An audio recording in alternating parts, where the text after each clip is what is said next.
we'll just wait a couple seconds just for everyone to get settled in.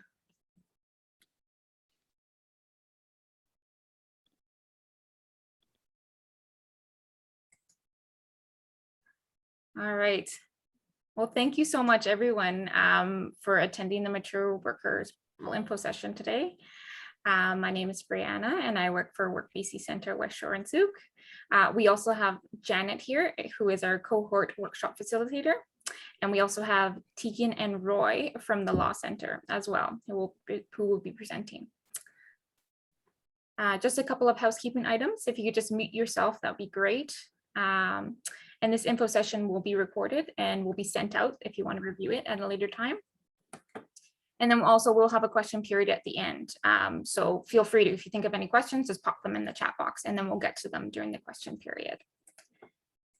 Okay. So Work BC Centre West Shore and Souk recognizes the traditional territories of the Esquimalt and Songhees Sisseq, Chanu, and Pacheedaht First Nations on which our offices are located. And we are proud to provide employment-related services to these nations. The agenda. So let's do a brief overview of the Work BC employment services. Janet will go over resume, cover letter, and interview tips for mature workers. Then we'll pass it over to Roy and Tegan, who will be discussing age discrimination and your rights as a job seeker and employee. And then the question period at the end. So what is Work BC Employment Services? Work BC Employment Services are free and available to all unemployed British Columbians who are seeking employment and legally eligible to work in BC. And some individuals may also be eligible for services for those who are at risk of losing their job or underemployed. Work BC centers are located across BC, particularly ours are in Langford and Souk. And any job seeker can access the self-serve resource room of our Work BC Employment Services centers. Just to cover our services, we have a resource room. We have computers. You can access your printer. You can print off any of your job search documents if you need. And there's also a staff member that can help you as well. Workshops, which Janet runs. Right now, they're all virtual. We have a wide range of them, from resume building, career planning, interview skills, accessing the hidden job market, and then a new one that just has popped up is the Mature Workers Workshop that Janet will kind of discuss more in her presentation. We also have the wage subsidy program, which is designed to assist unemployed individuals or underemployed individuals to enhance their skills on the job. This basically provides an incentive for the employer who is hiring someone that lacks all the necessary skills by offering them a percentage of the wage for a duration up to 24 weeks. We also can connect you with an employment advisor to build a return to work action plan and personal employment planning. For those who aren't able to afford it, we can also provide job start support. So basically funding for like work clothes, tools, short-term certificates like food safe or first aid. We also have job sustainment services, which basically help you resolve issues impacting your ability to maintain or employment and provide you on the job or in-office support from experienced job coaches. We also have a great newsletter called Job Links, which is delivered daily. That if you're a registered Work BC Centre West Shore Souk client, it features job leads, local employment information, and as well as all the events coming up and our programs. If you're interested in signing up for any of our services, Work BC West Shore or Work BC Centre Souk, you can contact us. This will be, as mentioned, sent out at the end. So yeah, you can just review it and just contact us if you have any questions. I'm just going to stop sharing my screen and I'll hand it over to Janet. Great, thanks, Brianna. I'm just going to share my screen now and talk to you while I'm doing that. I'll get back to my home page. There we go. Okay, so I just wanted to touch base a little bit more. Can you see my screen? Yep. Can you see the PowerPoint? No. Yes, we can see it now, actually. Okay, but do you see the full screen or just the slides? Just the slides. Yeah, we can see Okay. the Just one moment. preview. Okay, now you can see it. Yes, yeah. Okay, so thank you, Brianna, for that introduction, and welcome everybody to our session this afternoon. As Brianna said, my name is Janet, and I am the cohort workshop facilitator here at WorkLink Employment Society, which is the contractor for WorkBC. So it's a little confusing, perhaps, that WorkBC is the provincial organization, the provincial entity, the provincial department under which they contract out employment services. So we're called WorkLink Employment Society, and most of our clients come from the West Shore area, Souk, all the way out to Port Renfrew, but certainly you can choose the WorkBC office that you want to attach yourself to if you're interested in our services. So being a mature worker myself, I find this topic quite interesting, and I'm also facilitating a program called Digital Duos, which is a digital technology course for seniors that's running right now, and our next cohort begins in January. There's more information about that on our WorkLink Employment Society, workbc.ca website. So with regard to mature workers, there's a couple points that I want to make. The thing is that the definition of mature can mean different things to different people. So there's really no age restriction on our services at WorkLink with regard to mature workers and information workshops. Mature can mean simply that you're just mature in demeanor, but generally speaking, when we talk about mature workers, we're talking about people that are older, 55 plus. And now we know that there's a huge difference between a 55-year-old and an 85-year-old. Lumping that group of people all together is not necessarily indicative of what that group can do. So I'm going to talk a little bit about age diversity in the workplace, and then we'll talk a little bit about job search for mature workers. So this is just a little bit of an overview. It's not in depth by any means, but it'll give you a little bit of a sense of where you might want to go with your job search, or where you might look to find help if you're looking for work. So the title of this, Welcome to the Mature Workers Information Session, is about learning how to market yourself and understanding the value of different ages in the workplace, age diversity. So we talk about lived experience, the experience that you've lived and what you've experienced in the workplace.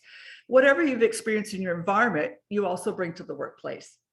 So we hear a lot about diversity in the workplace. We hear about gender diversity, racial diversity, but we don't hear a lot about age diversity. Employers are starting to realize that to have a diverse workplace, they also need to have a diverse group of people of different ages.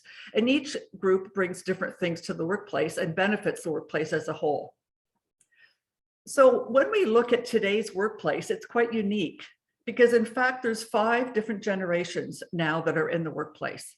And this chart, this slide just outlines the different generations. The silent generation, sometimes called the greatest generation, those people are 76 and older. There's still people, of course, in the workplace that are that age.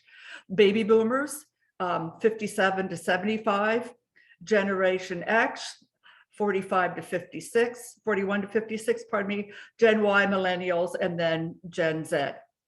So we talk about these in little capsules. We talk about the millennials, we talk about the boomers, but really everybody kind of blurs the lines from one to the other. If you're close to the edge of those ages, you're blurring into one or the other. So there are some characteristics that are common to these generations, but they're general characteristics. It doesn't mean it applies to you individually. So the reason that there's so many different generations in the workplace is because people are living longer, right? People are choosing to work longer because they want to remain active and engaged in the workplace. They might need the money. They might be supporting family members and they need to continue to work, which is quite common these days. And also there's no mandatory retirement age. So you can work as long as you like, as long as you're healthy and stay engaged. So that's why there's so many different generations in the workplace. So I'm not going to read this whole slide to you, but this is an example of the different things that different generations bring to the workplace. And I know we're talking about job search, but you as a mature job seeker need to understand and articulate to potential employers that you have something to offer that may be different from other cohorts of ages in the workplace. So the baby boomers, for example, tend to be really, they tend to be workaholic almost. They take a lot of pride in working hard. They can be competitive. They have an emphasis on accomplishing and doing a good job. They're educated and experienced. They also tend to dress more formally in the workplace. They tend to adhere to more traditions in the workplace. But the challenges that also come with more mature workers is the digital technology skills and the computer skills. Health might be declining. It might be harder to adapt and be flexible, right? And so the thing that I really realized when I was researching all of these different generations is how much each generation brings to the workplace. So there's no one generation that's better than the other. We all have to learn to work with people of different ages. And therein is the benefit of the diversity in the workplace. So working with someone that can mentor, someone that can be a mentee, but all of these generations mentor other generations in their own way. So for the more mature workers, the baby boomers, the Generation X, the biggest challenge is the technology and digital skills. And that's something that if you're looking for work and you've been out of the workforce for a while, a person needs to bring their skills up to snuff in order to re-enter the workplace. So when you're looking at an age diverse workplace, there's higher productivity because there's skill diversity. There's a positive impact on complex projects and decision making. There's lots of discussion, there's lots of ideas that promotes innovation, and generational diversity promotes understanding. There's a really wide range of knowledge and experiences when you have an age diverse workplace, as opposed to having just a younger workplace or a middle age workplace or an older workplace. Mentorship occurs, there's different perspectives and points of view, and it promotes cultural agility in the workplace. And what cultural agility means is that a person has an understanding of different cultures and is able to communicate, interact, understand, and work with people that might be different ages, from different ethnicities, different religions, different genders, etc. So the more agile you are culturally and the better understanding you have of different people in the workplace, of a diverse workplace, the more beneficial you are to your employer. So here are some tips for job search for mature workers. Now, I could go on and on. I could spend 3 days on this topic, but I'm just going to give you a bit of an overview of what, if you are a mature worker, whether you are changing from one type of work to another and you're in the workforce now, or if you are re-entering the workforce, the first thing you need to do is identify what skills you have to offer. And you have to learn how to articulate those skills in the industry language. So you have to, first of all, start by thinking, what do I have to offer? What kind of work do I want to do? What do I need to do to fill in the blanks, right? So, and the WorkBC website is your friend. The workbc.ca website, you should write that down. That is your friend. It has all kinds of terrific information. There's all kinds of aptitude subject quizzes where you can do little personality quizzes, and it'll spit out a response as to what skills you might have, what skills you might need to fill in. Lynda.com, LinkedIn Learning, all of these places are great places to go to upgrade your skills and to learn what skills you need. So when you're trying to do a skill inventory, you need to look at the type of work you want to do and look at the job descriptions for that type of work to figure out what they're looking for. And then you can say, I have this, I have this, I have this, but these are where I need to fill in the blanks. And this is no different than any other age of people that are looking to enter the workforce. No matter what age you are, you still need to identify your skills, see if those skills, experience, education fit with the type of work that you're looking for, and then fill in the blanks so that you're marketable to an employer. Talk to different employers about the type of work you want to do. See what they say about your qualifications and where you might need to upgrade and where you really have top-notch skills.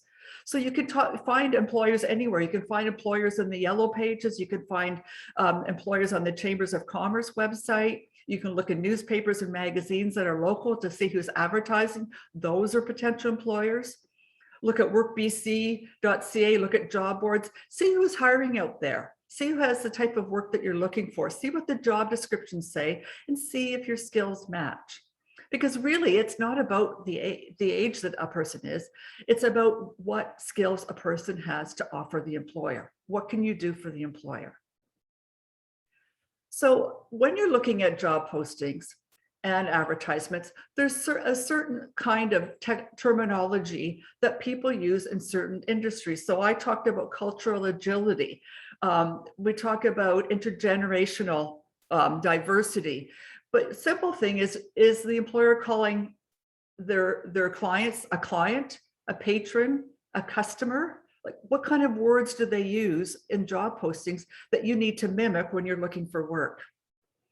Research those employers, find out how big they are, find out what departments they are, so you could talk knowledgeably about a job within that organization. And people constantly undersell themselves when they're looking for work. I know this to be true. You need to be confident that you have something to offer that's different from everyone else. And you all do. The trick is to identify that and then being able to articulate it to an employer. So if you're mature and you have life experience, you're going to have competencies as opposed to skills. Competencies, or where you take those skills, combine it with the background knowledge, and then maybe able to make decisions and problem solve and think critically. So if you have experience in the workplace, you also have competencies. You also have really good interpersonal skills. If you've been navigating the workforce for a while, you know that there's different types of communication styles. You know that you have to communicate with different people in a different way. You know what it's like to work within a team. You know how to solve interpersonal conflicts. So that's a benefit that you have. And again, if you are entering the workforce, it is important to know that you are doing that because you want to contribute something and you want to keep learning. And lifelong learning is one of the 9 skills for success that the Government Canada has identified. So if you are a lifelong learner, if you're interested and you take initiative to learn more, employers love that. But of course, in order to be hired, you need to be current and have the skills that you need. Now, before I go on to the resume writing tips, I'll say this, and I say this to clients all the time, and we were talking about this in the interview skills workshop this morning, is that when you are searching for an employer, you are trying to find an employer that has a culture that fits you. And not every workplace has a culture that fits everyone. So no matter what age you are, you might not fit into a culture. For example, there might be a tech company downtown Victoria. They all wear jeans to work. They have work in exposed brick open offices. They have bouncy balls to bounce on to relieve stress. That might not be the kind of workplace culture you're looking for. So when we say that nobody wants to hire me because I'm older, that is simply not true. It's simply that you need to find the right workplace and the right employer. And we talk about, you know, Home Depot, Lowe's, all those type of people, all those types of companies will hire more mature workers. But I think that's doing a bit of a disservice to mature workers, because mature workers have tons of skills that go beyond that. And that's great if that's where you want to work, and there's great benefits and flexible hours. If that's what you want, that's great. But don't think that's the only place you can become employed because you're mature, because it's not. It's up to us as job seekers to point out to employers all the great things that we have to offer. And that starts with job seekers doing the research to find the right culture, the right workplace for them. Okay, any questions about that? Oh, I guess we'll take questions at the end, right, Brianna? Yeah. Okay. So let's just talk about some things that you might not be aware of, and I will probably have about 5 more minutes to speak, and then I'll talk. So there's things that have changed about resume writing. So if you haven't written a resume for a while, these are the things you need to be aware of. You don't put an objective on your resume anymore at the top. Employers know when you're applying for a job, that's your objective, is to get that job. If you want to talk about career goals, that can go in a cover letter or in an interview situation. Instead, you want to catch the employer's eye right away by including a profile statement or a highlight of qualifications right at the top of your resume, so the employer can see right away what you have to offer. So this is a profile statement written in the third person. There's really solid, good vocabulary, adjectives and adverbs, strong verbs, dedicated, dynamic, proven record, excels, all that type of thing, that great language that's really going to catch their attention. So this is someone that's applying for a sales job. This person has chosen to write a highlights of qualifications section. And again, this goes right at the top of your resume that speaks directly to the qualifications of the job posting. Analytically driven, 5+ years of experience, highly adaptable, proven record. So when an employer is skimming this resume, and this is at the top, they're going to say, hey, this person's got 5+ years of experience. Let me read more. They're analytically driven. We're looking for someone that has that can analyze the problems really well. We want someone that's flexible and adaptable, but also keeping up our high standard, dedicated to producing error-free results. So this is the kind of way that you need to write about yourself, using strong verbs and adjectives. Employers want job seekers to be specific. Okay, so that's the first thing. When you're writing a resume, bang them over the head at the very top with what you have to offer. The next thing is when you're writing about jobs that you've had in the past, you don't write a list of duties anymore. You write what we call accomplishment statements, talking about what your duties accomplish for the employer. What things do you do every day that has a positive result for the employer? Instead of saying sold shoes, you could say recommended, there's that strong verb, recommended merchandise to clients based on their individual needs in order to maintain a high level of customer satisfaction. Now, if you were an employer and looked at that and saw somebody that sold shoes and then saw another resume where someone recommended merchandise to maintain the customer satisfaction, that's the person you're going to want to talk to. And that's the whole idea of accomplishment statements, right?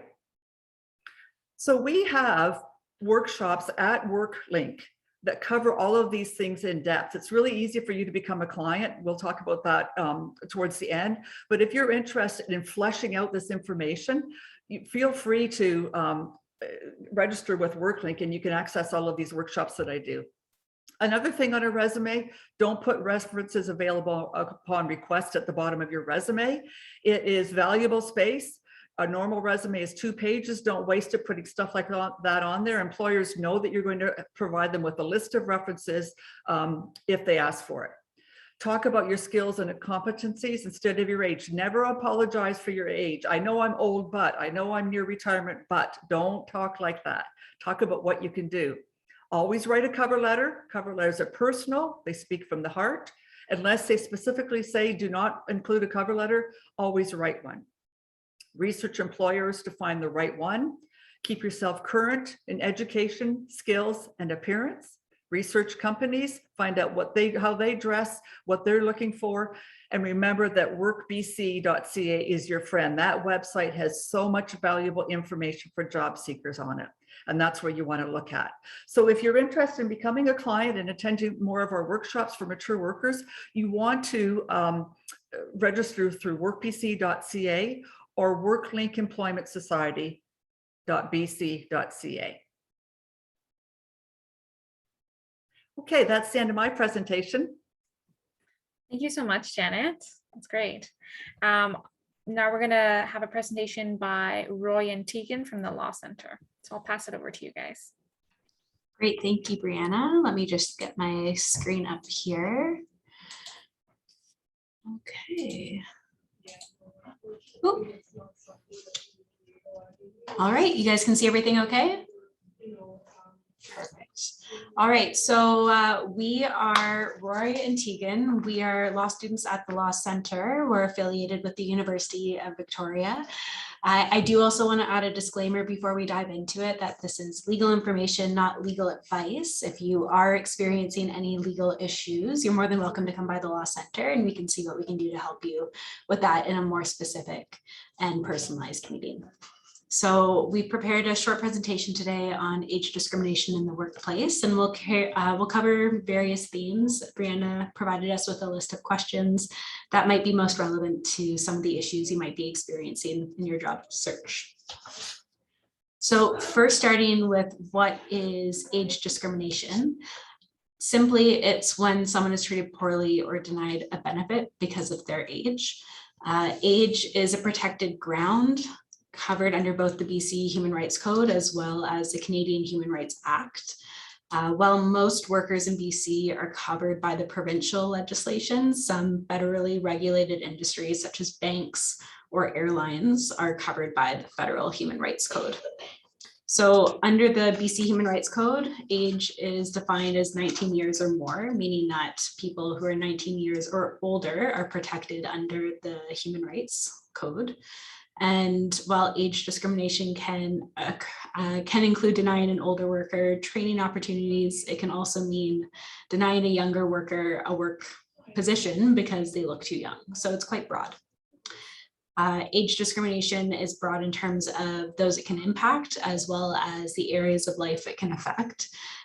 For example, age discrimination can occur when trying to obtain rental housing or in the provision or access to a specific service. Although today we're specifically looking at age discrimination in the workplace in the context of more mature workers. So age discrimination can happen at all stages of the employment cycle. We want to help you identify what that might look like so you can identify it and understand what your rights are in these situations. Now, one of the main things to note is, when does it amount to discrimination? Age does not need to be the only or main reason for a decision or action by an employer. If the discrimination is a factor in the decision or action, then it is considered discrimination. Also, the complainant does not need to show that the respondent meant to discriminate. It doesn't need to be intentional. It's the impact that tends to carry some weight there. So what are your rights as a job applicant? First, we will be looking at age discrimination during the application process here. So what are your rights? And on this slide, I've listed the things that an employer cannot do during the interview process. An employer cannot refuse to interview on the basis of your age. Now, this may not be information that you provide on your resume. However, some employers may try to gauge an age range by looking at work experience or when you have graduated from a certain educational institution. And I'm sure to that point, Janet could provide some more specific details on how to alter your resume to that effect. So just something to note, an employer can't make age an issue or advertise for a certain age when hiring. Under Section 11 of the BC Human Rights Code, employers can't post advertisements with certain age requirements unless the limitation, specification, or preference is based on a bona fide occupational requirement, and the onus is on them to prove that. So for example, a company cannot hire for positions stating that they'll only take workers that are, say, below the age of 40, unless they can prove, again, if they can prove there's a bona fide reason for that occupational requirement. And finally, an employer can ask if you are legal working age, but they cannot ask anything in order to determine your specific age. So in an interview, if you're asked, what year did you graduate from high school? This could be a prospective employer trying to scope your age. And again, that's something that they're not allowed to ask you. Now, age discrimination in the hiring process, as I've noted here, can be subtle and it can be difficult to prove. I say this not to discourage you, but just to highlight the reality of what this looks like. In order to bring forward a human rights complaint, there must be a connection made between the negative effect, which in this case would be not getting hired or not receiving an interview, and the personal characteristic, which would be your age. This can be done by setting out facts that support the connection, and that could be a comment from the interviewer that explicitly mentions the applicant's age in a negative way, or if there are circumstances that show age may have been a factor in that decision. And that would be perhaps if a person was hired for the same job that you applied for, who is, say, 25 years old, but has the same or lesser qualifications than you. So any facts like this could provide a basis for reasonable inference. And now, what are your rights as an employee? An employer cannot refuse to promote an employee because of their age, cannot refuse a benefit to an employee because of their age, and cannot fire an employee because of their age. So age discrimination, as we've seen here, can also occur in the workplace and impact all these different areas of your work experience. Under Section 13 of the BC Human Rights Code, a person cannot refuse to continue to employ a person or discriminate against a person regarding employment on any term or condition of employment on the basis of their age. And there are some limited exceptions to this. This includes a bona fide scheme based on seniority. And one thing I will note here too is that after being hired, an employer may have a legitimate cause to know an employee's age. This could be for a purpose like enrolling an employee in a pension or a benefits plan. If asked to share this information, it's okay to ask why the information is needed and provide it if required. That said, this information is not to be used against you as an employee. And continuing on this, if you've been discriminated against in the workplace, you have a couple of remedies available to you. You can make a complaint to the BC Human Rights Tribunal if you are in a provincially regulated role. And you have 1 year from when the discrimination occurred to file a complaint. The BC Human Rights Tribunal will often try to help people resolve their complaint before it goes to a hearing. And in order to bring forward a human rights complaint, the complainant must demonstrate that there is a connection between, again, the negative effect, which would be not getting promoted or not receiving a specific benefit, and the personal characteristic, which in this case would be age. And if your employer didn't follow the Employment Standards Act, you also have the option of making a complaint to the Employment Standards Branch. Sometimes it covers situations that overlap with the BC Human Rights Tribunal, and it can provide different remedies though. So additionally, under Section 83 of the Employment Standards Act, an employee is not to be mistreated because of an investigation or complaint. So if you were to bring forward an issue, an employer is not allowed to retaliate against you for airing your grievances and bringing this forward. And what are your rights if you lose your job? Again, an employer cannot fire an employee because of their age. An employer cannot force an employee to retire because of their age either. So there can also, again, be a basis for discrimination during the termination of employment. So if there are some limited exceptions to both of these mentioned here, and this includes a justification defense available to the employer. Again, this ties back to a bona fide occupational requirement or bona fide retirement plan. But there is, again, an onus on the employer to demonstrate that this is legitimate. It's also important to note that the BC Human Rights Code, in addition to protecting workers who have faced discrimination on a protected ground, also protects you from retaliation similar to what I mentioned with the Employment Standards Act. So if you feel like you were discriminated against in the workplace or during your termination, or you're thinking of making some kind of complaint, it's considered retaliation when someone tries to get back at you. And retaliation can take various forms. The most obvious one would be getting fired because you've aired a grievance. And again, you can bring that forward to the BC Human Rights Tribunal. So if this happens to you or has happened to you, it could be considered retaliation and form the base of a complaint. And again, your rights, if you lose your job, you have a couple of options. You can make a complaint to the BC Human Rights Tribunal. Again, you have 1 year there to make that complaint. You can make a complaint to the Employment Standards Branch, or you can sue for wrongful dismissal, which is a civil process.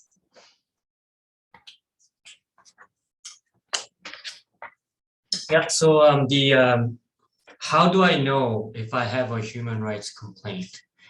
So the test for this is a 6-part test. So first 3 applies to the complainant, and the next 3 will apply to the respondent. So the complainant is the person who is who is submitting the human rights complaint. So in this presentation and in the workplace context, it will be the employee who has been discriminated or who feels that they have been discriminated. So the complainant or employee must prove on a balance of probabilities. Balance of probabilities means the standard of more likely than not. So it's not really a mathematical standard, but we like to say it's 51% chance that there was a discrimination. So that is the standard, if you can think of it that way. So the first step is that the complainant has a characteristic that is protected under the Human Rights Code. So as Tegan mentioned, the age is one of the protected grounds. So we're discussing about the age here. And the second step is the complainant experienced an adverse impact with respect to an area protected by the Human Rights Code. So in our context, it will be age. So the adverse impact occurred in connection with the age. And the next step, number 3, is the age was a factor in the adverse impact that they experienced. So once the complainant establishes that, then the burden shifts to the respondent. So in our case, it will be the employer. The employer now has to prove on a balance of probabilities that the impugned requirement, the job requirement or the requirement that employer is asking the employee to do, is a good faith occupational requirement. In other words, it is just part of the job. It is just one of the responsibilities that is required by the job. So the first step for the respondent, it will be, has to prove that the purpose of that requirement is rationally connected to the performance of the job. And the next one is the employer adopted a particular standard with an honest and good faith belief that it was necessary to the fulfillment of that purpose. So the employer has to have a honest and good faith belief. And the next step is that employer reasonably accommodated the complainant, the employee, to the point of undue hardship to the employer. So that is what we frequently attribute to duty to accommodate. So so the complainant has to establish all 6 factors. Actually, the first 3 factors, the burden of proof is on the complainant, and the last 3 is by the employer. But as a complainant, as an employee, to know that they have a legitimate claim, they have to think about the latter 3 steps as well, because you gotta kind of anticipate and think from the employer side to see whether there's a claim as well. Because if you just satisfy at the end, you just satisfy the first 3 steps, but you don't satisfy the latter 3 steps are not satisfied, then you're not going to have a legitimate claim at the end. So when you're filing, you got to kind of think from the employer's perspective as well. So the duty to accommodate, to elaborate what that really means, it is a duty to inquire is the first step, according to the recent British Columbia Human Rights Tribunal decision. If the 2020 BC HRT 64, that is a citation for a case decision, and BC HRT stands for British Columbia Human Rights Tribunal. So that is the kind of like a tribunal where the arbitrator will make decision on these complaints, whether it's successful and whether it's not legitimate. So according to this decision, the arbitrator stated that the employer actually has a duty to inquire about the disability that the employee is experiencing. So if the employer notices, that maybe the employee is struggling with the job because of disability or age or any other protected grounds, the employer has the duty to inquire about it. The employer has a duty to go to the employee and ask, hey, how is it going? Is there anything that I can help you with? So they have to inquire that is the first step of duty to accommodate. And employer has to do this. If they don't do this, then they don't satisfy the sixth factor of the 6-part test, which is a duty to accommodate. Now, the next element of the duty to accommodate is there's a limit to how much employer has to accommodate the employee, and that is they are only required to accommodate the employee until they experience up to undue hardship. Now, the case decision at the court decided that undue hardship means more than a minor inconvenience. So that is the standard for undue hardship. So like if the employer can establish that they are losing business significantly, then that could be more likely that it is considered as an undue hardship. But if they're not losing business or there's not much big impact by the employer, they have to accommodate up to that level. And there are exemptions for the complaint, as Tegan touched upon before. One of them is a good faith seniority scheme. So like a company, many companies, many organizations could have like a seniority system where like the most senior employee gets to pick the vacation days first. And then it goes down to based on the seniority level. That is the distinction based on age for that kind of scheme is okay. And the next one is good faith retirement, superannuation, and or pension plan. The retirement age is 65. Maybe it might change later. But like if you hit a certain age for pension plan and whatnot, that distinction based on age is okay as long as it's a good faith. There's no like misleading or misinformation about it. It's a good faith, then it's fine.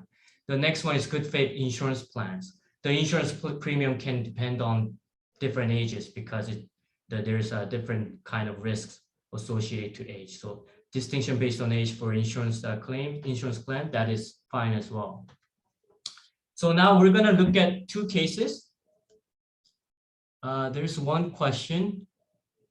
We're going to answer that at the end of presentation. Thank you for the question. We'll revisit that. So we're going to go through two examples, two cases that happened. The first one is a Price versus Top Line Roofing. This is a case from 2013. The citation is 2013 BCHRT 306. So this is a decision from British Columbia Human Rights Tribunal. The complainant was a Mr. Price, and he was a journeyman at Top Line Roofing. In April 2012, Top Line hired a journeyman in his 40s and 2 young apprentices. In July 2012, so in about 3 months, Top Line laid off 2 oldest journeymen, person A, who was in his 60s, and Mr. Price, who was 53 years old at the time. So Mr. Price filed a complaint at the Human Rights Tribunal, BC Human Rights Tribunal, that Top Line, his employer, discriminated against him when it terminated his employment because of his age, and with the contrary to Section 13 of the Human Rights Code. So Section 13 talks about the discrimination against based on the protected grounds.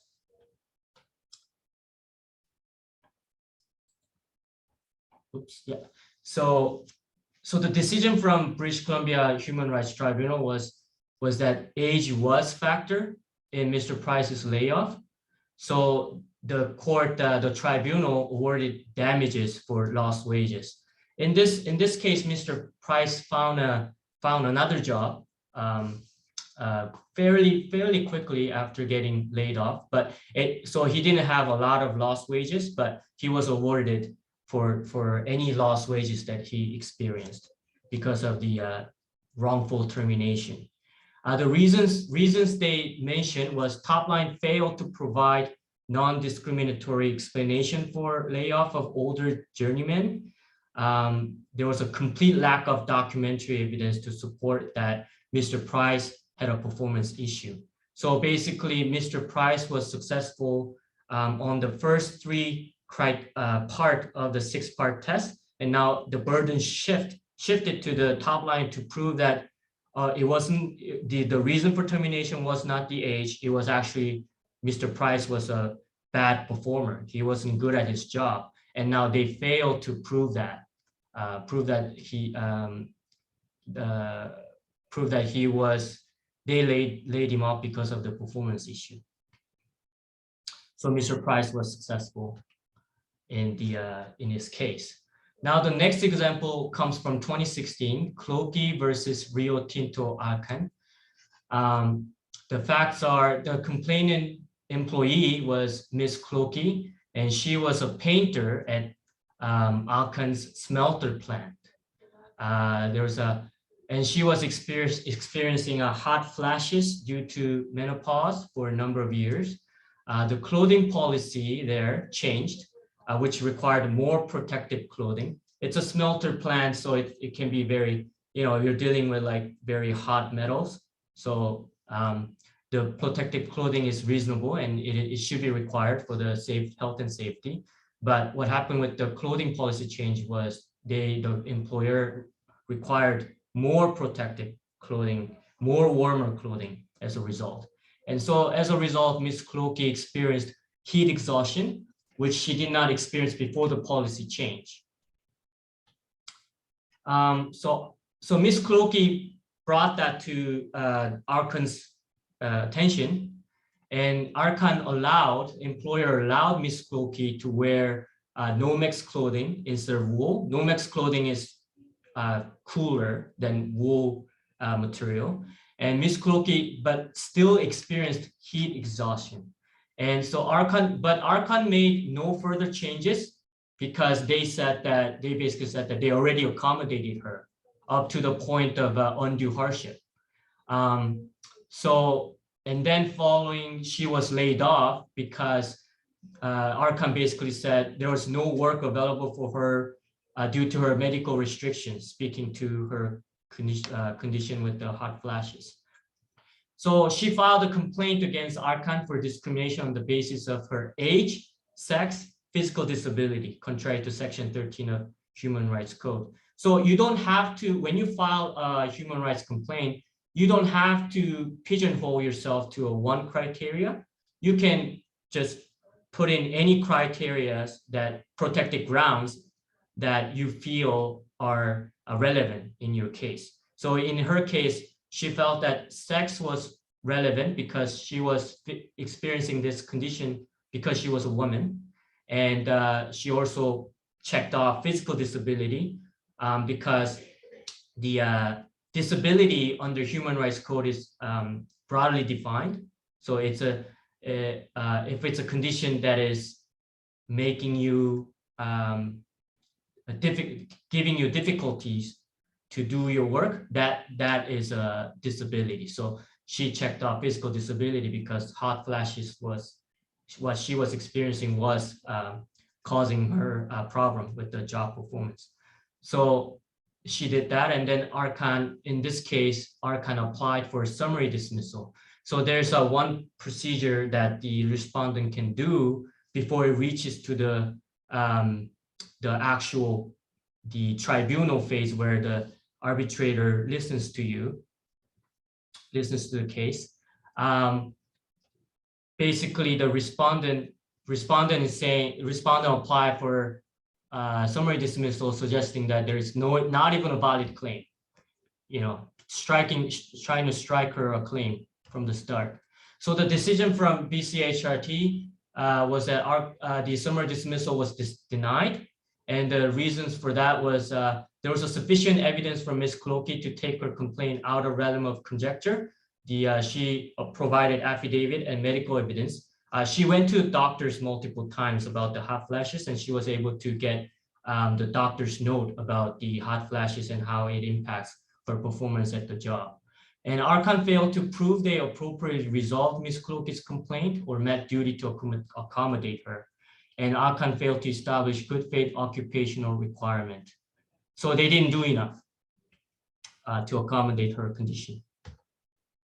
So time limits to file a complaint. With the Canadian Human Rights Commission, which is for the employers under federal jurisdiction, it's 1 year.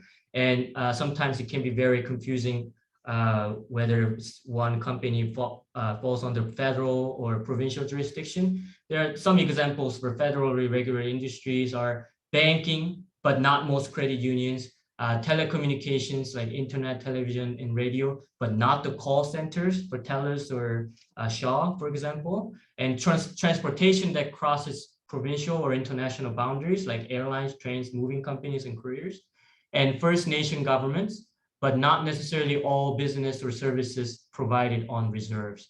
At the provincial jurisdiction, you have to file a complaint at the British Columbia Human Rights Tribunal, and you have 1 year to do that as well. There are resources to get more information about those. They are listed here. And finally, the Law Center, we can help you assess the case and help you with the filing the complaint. Subject to your questions, that is our presentation. That's great. Thank you so much, Roy and Tegan. Yeah, so if anyone has any questions, feel free just to put them in the chat box right now, and we'll get to them. Did someone send you a question? Yeah, we got a question from Janet during the presentation, and so I'll read it out for everyone's benefit. If an employee's benefits provided by third parties, such as long-term disability, are reduced at age 65, is that discriminatory?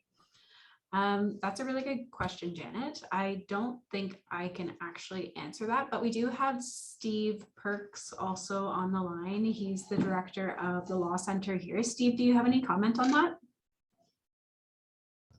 Thanks for asking, but sorry, I don't know the answer off the top either. So that's a very good question, and I think we'll have to defer on that. We can look into that, Janet, and email you an answer if you wish to share that. Great. Yeah, if anyone else has any questions, just feel free to put them in the chat box right now. And just send it to everyone in there if you do ask a question, just so everyone can see it. Brianna, may I add something? Oh, yeah. I forgot to mention that we do have our workshop next month at WorkLink Employment Society. It's a job search for mature workers. It's from 10 to 1. 10 in the morning to 1 in the afternoon on December 7th. If you're interested, you can register through WorkLink or WorkBC. And also further to Roy and Tegan's presentation, part of what I try to import on clients that are looking for work is that part of the way to head things off at the pass, to have job sustainment, is to research and find the right employer. And that is so important. You know, some things happen with employers. Roy and Tegan have given us a lot of information, background about that. But finding the right employer for you and the right culture in a workplace is also very important to avoid those types of things. All right. A question just came in from Luke. Luke asked, is the Law Center open to the public again? Example, main doors from the east side of building. Unfortunately, we're not open to the public yet. COVID restrictions keep us somewhat limited to interacting with the public within the Law Center physically. We are accepting new clients. If you need to swing by to drop off anything in person, we meet our clients at the back door and can do any document exchange there. But for the moment, all of our meetings and phone calls are done remotely. So you can call the Law Center reception to schedule an intake appointment with us. So we still accept new clients and new cases, but we just don't meet in person. So you can just call the reception and schedule an appointment with us. All right, we'll give people maybe 1 more minute just to put any more questions in here. And I see that Tabitha, who works at Work BC Center has put in some links for WorkLink Employment Society and to register for Work BC services. And those links are in the chat box. So if anyone's interested in heading over to our website and learning more information. And as well, I will be sending out information about the Law Center and Work BC Employment Services to everyone, as well as a recording, just so if anyone wants to review any of the information shared in the presentations, you can definitely do that. And yeah, if anyone thinks of any questions later on, just feel free to email any of us. I can provide, if that's okay, Roy and Tegan, maybe your emails or maybe the general email for the Law Center, if anyone has questions for you guys. I can certainly do that. So if anyone can think of any questions later on. So I think we'll wrap it up here, just so it's come to the top of the hour. So thank you so much, Tegan and Roy and Janet, for taking the time. Excuse me. Today. Oh, yeah. I have a question. I just didn't know how to put my hand up on this Oh, particular sorry about that. format. But I'm just wondering, Janet, what is the government doing to inform employers of the benefits of hiring older workers? Because I feel that they don't know anything about how an older worker can benefit their organization. There's a lack of education on the employer side. And it sounds like to me that the mandate is to let us know as employees, we have to sell ourselves as good finds as an employee, all our benefits that we bring to their organization. I think there should be some of it on the other side, and the employer should be educated too. It's an excellent question. And I only know a partial answer to that. I do know that there is more of a focus through the New Horizons for Seniors program. That's a federal program. The one that we have a contract for is for working with seniors to improve their skills, their digital skills. So that again is on the employee side. We have had information sessions here at Work BC Langford WorkLink for employers, information about employers for hiring practices. But there also is a lot of research out there that indicates to me personally that employers are becoming more aware of this one factor of diversity that seems to be missing in many workplaces, and that is the age diversity factor. So there's more general awareness out there. I think it's up to us to promote ourselves as mature workers, but I do agree with you that there are some employers that do not see that as part of their diverse workforce. If you look at some of the bigger employers, I believe that there is age diversity. The average age of the employee at BC Pensions and BC Public Service is 45 or 46 years old. So that's the average age. So there's as many older as there are younger, as you know, from the law of averages. So that is a place where there is age diversity. And that's why I say, and you do have a point, but I say that's why it's so important for a job seeker to find the right employer.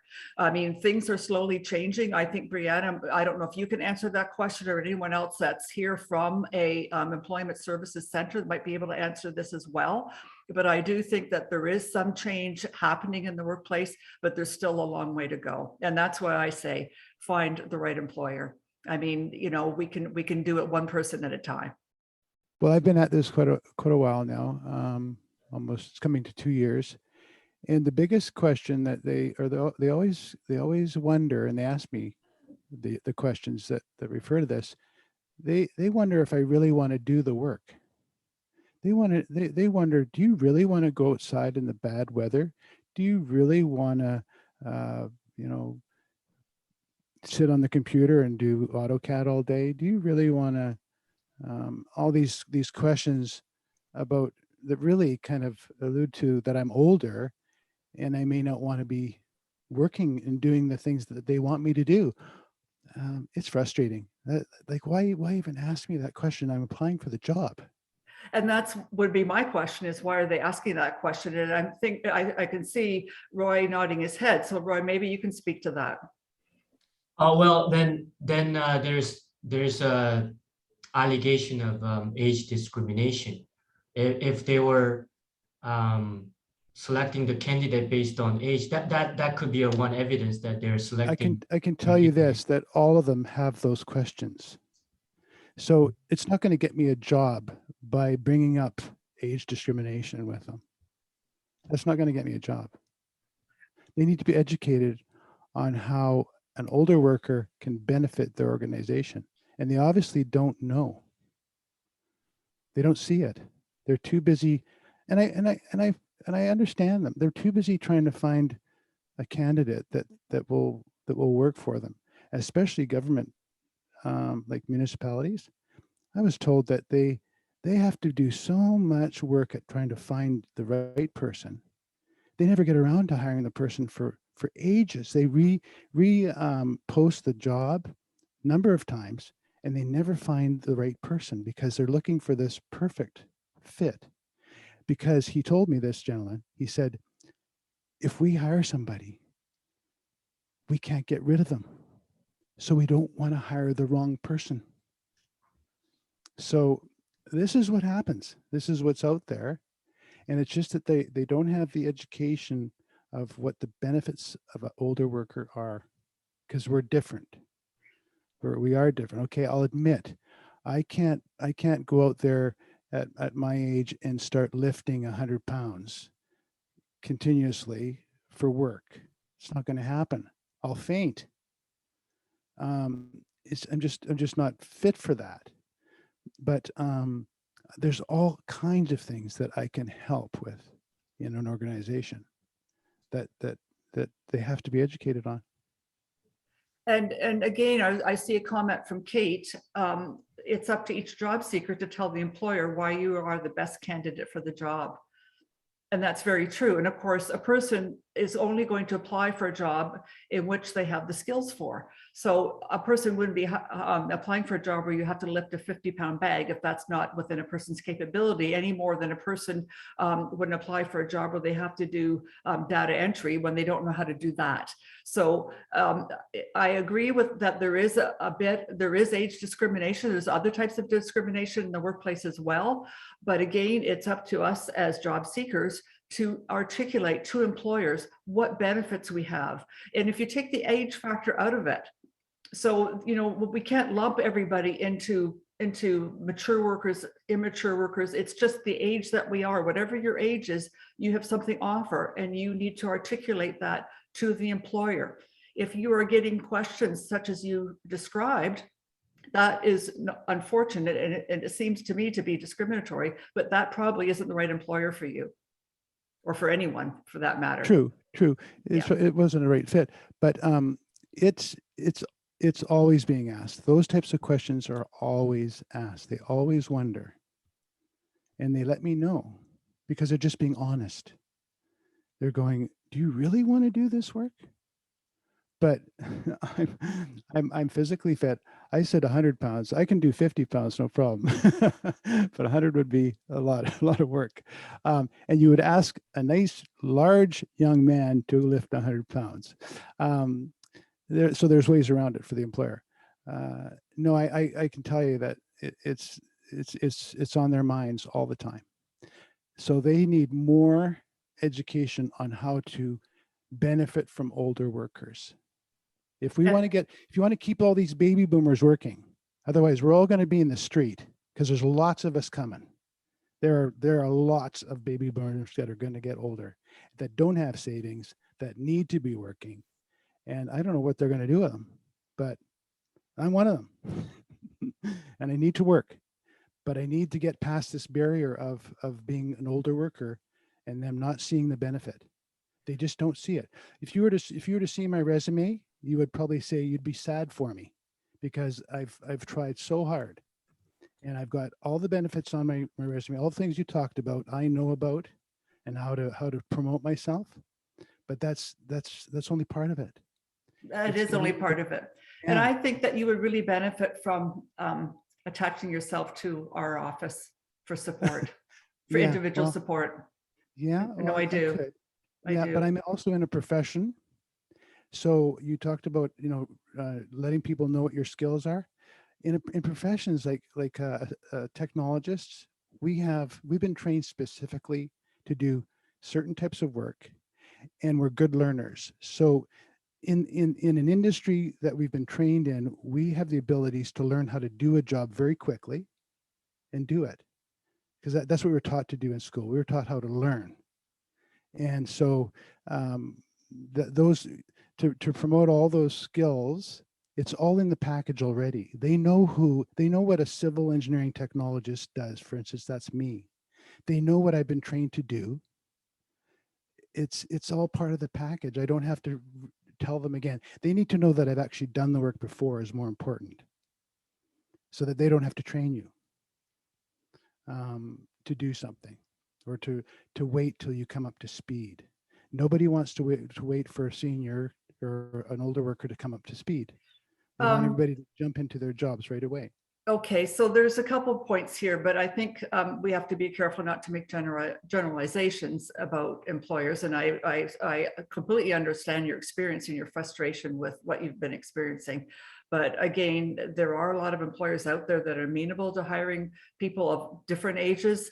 It's important when you're applying for work to make sure that the skills that you list on your resume directly relate to the job that you're looking for, so that you can show the employer what you have to offer and that you have the experience that goes with it.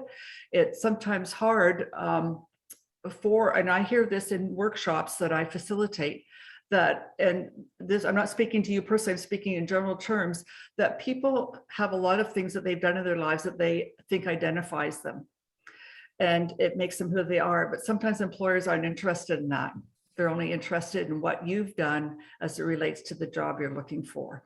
So if someone's a published author or they've sailed around the world, that's all great information. But if it doesn't relate to the job that a person is looking for, that needs to be put on the back burner, and the skills that relate to the job need to be brought to the forefront. So it's interesting that we've had such great attendance. I see suggestions, Brianna, I'll let you take over, but there definitely is a need for the employee and the employer side to come together. And this isn't the first time this has been discussed, and we have had an employer information session already. So I'll throw it back to you, Brianna, for your comments on that. Yeah, we'll probably have to wrap up here pretty soon, just to be cognizant of everyone's time. But Mary made a great suggestion here. If I can just get back to it. If we could hold a seminar for employers to encourage creation of new types of roles that suit older workers and taking advantage of their unique skills. And that's a great one. So definitely, if anyone, to go along with that, if everyone has any suggestions or recommendations for info sessions or anything they want to see coming up, feel free to email us or contact us. And that if you want to see something similar to this for employers or for job seekers. So thank you so much again for attending, everyone. And Janet and Roy and Tegan, we really appreciate your expertise and your time. As mentioned, we'll send out this recording at the end. We'll send out all the information. And if anyone else has any questions, just email us and we'll be happy to continue the conversation offline. All right. Thank you so much, everyone. Take care. Thanks for having us. Thank you. Bye.